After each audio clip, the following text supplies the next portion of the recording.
Hi, I'm Amanda Morrell, Personal Finance Editor with Interest.co.nz, and welcome to Take an Interest in Your KiwiSaver, brought to you in association with AMP. I'm joined again today by Chris Douglas, the co-head of research for Morningstar. Welcome back, Chris. Hey, Amanda. And Chris is here to talk to us about some exciting new research that Morningstar has just released. It's hot off the presses. They've got 47 individual fund reports on the 6 default providers, plus an additional 2, that's Fisher Funds and Westpac. And Chris, we talked about this earlier when you were with us, but you've come up with a system for rating these particular providers and their funds. So can you just walk me through the basics, because it's similar to some of the other work that you do, but slightly different. Sure. So the process that we followed here is doing forward-looking qualitative research on KiwiSaver funds.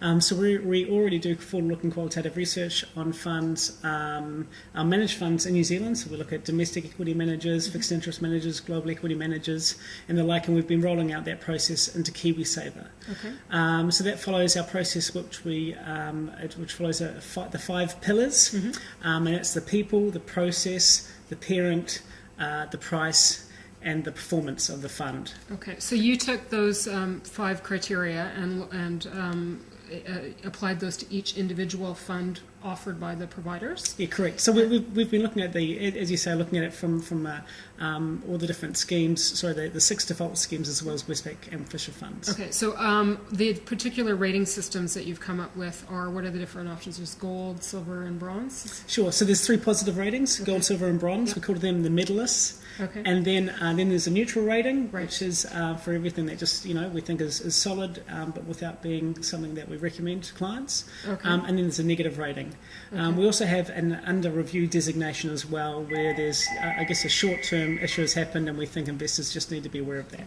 Okay, so nothing too serious. It just means sort of a pause.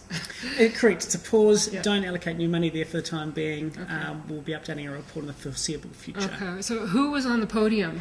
Who's on the podium? Great question. So 3 managers on the podium and the medalists for KiwiSaver. Yep. So that's Westpac, Mercer, and OnePath. Okay. So they're all bronze-rated funds. The bronze was the highest rating that we gave to any KiwiSaver provider. Okay, so that seems a bit stingy. What's going on there? Did they not earn those stripes? Or? Yeah, well, I think first of all, when you look at KiwiSaver over the last 4 and a little bit of the years that we've had, there's just been a tremendous amount of change that's gone on within the industry.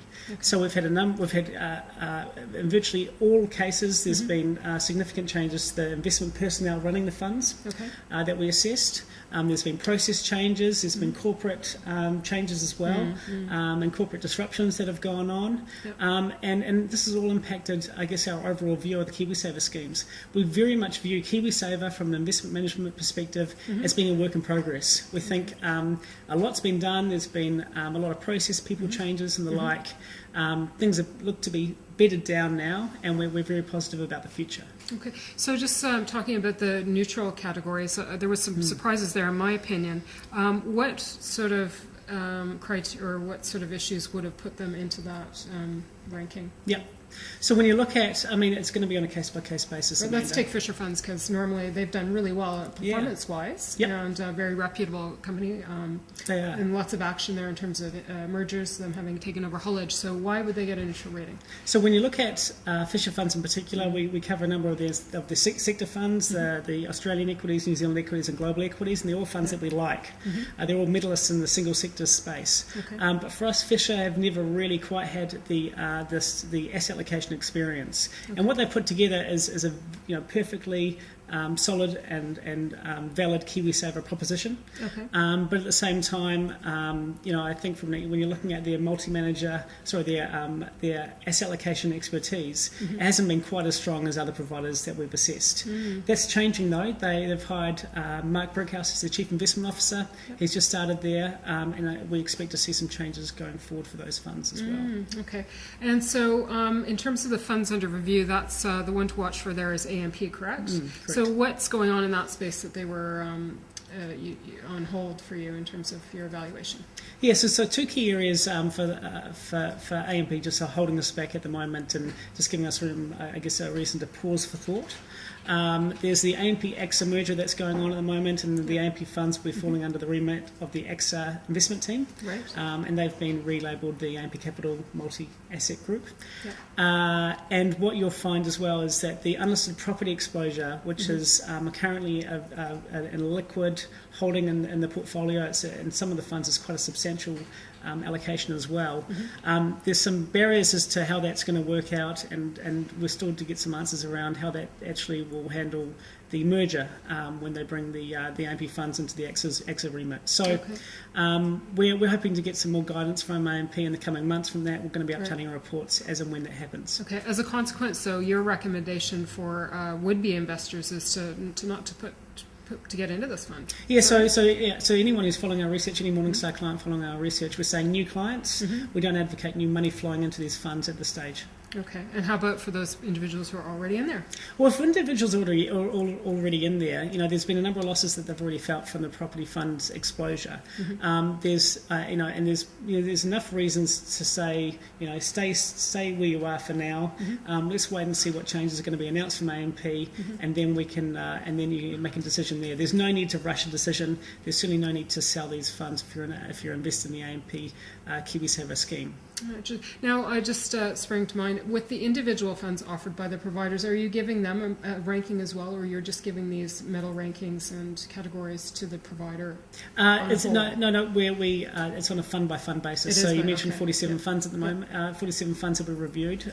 Each of those 47 funds has a rating from Morningstar. Okay. All right. So if I'm a KiwiSaver member and I want to go in and get a bit more research and information about my provider, where do I go to?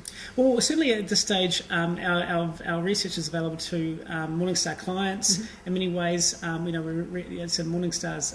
It's through our financial advisor network out there at the moment. So anyone who wants to use our research, access our research, they're going to have to go through an advisor. Okay. We are going to be making some changes to make it more accessible for the individual investor at the moment. Okay. But if you do have any questions about KiwiSaver in particular, we do recommend you seek advice and go to an authorised financial advisor. And in many cases they'll be using Morningstar's research. Okay, and just to clear up some misunderstanding out there, some people think that the KiwiSaver providers actually pay you to do these evaluations. That's not the case. That's exactly right. I mean, it's a really good point. So Morningstar is an independent research firm. We do not have a pay-for-review model. So there's been no money exchanged hands for any of these reviews that Morningstar's completed on the KiwiSaver schemes. Okay, all right. Chris Douglas, thanks very much for joining us again. I'm Amanda Morrell, Personal Finance Editor with interest.co.nz, and this has been Taken Interest in Your KiwiSaver, brought to you in association with AMP.